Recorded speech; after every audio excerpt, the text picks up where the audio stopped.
Hello, I'm Dr. Jeff Langmaid, back this week with another episode of Research That Matters TV. Back pain, neck pain, and headaches. Maybe that's how you discovered chiropractic care.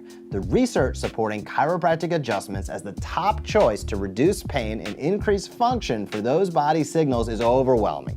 But what's even more exciting is the research showcasing how chiropractic adjustments may be able to do much more. Emerging research has begun to show that chiropractic care can impact your immune system, helping it function at a higher level.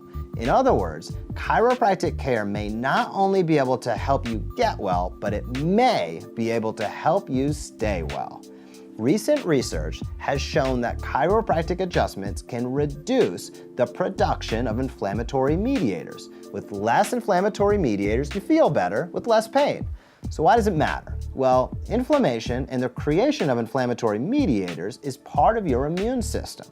The autonomic nervous system is made up of two divisions, the parasympathetic and the sympathetic nervous systems. The parasympathetic nervous system is in charge of rest and recovery.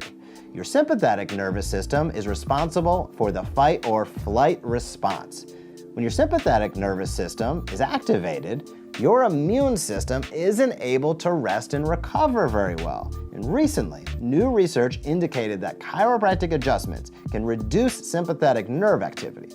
And when your stress response is lowered, your immune system can better fight off sickness. Many people start chiropractic care to get their life back from pain, but preliminary research has shown that adjustments may have an impact on your immune function as well. Patients frequently tell us that since the start of their chiropractic care, they get sick less often. And it looks as though the research is starting to prove it. If you have a friend or loved one who seems to get sick quite often, share this study and video with them. It may be their first step towards a healthier immune system.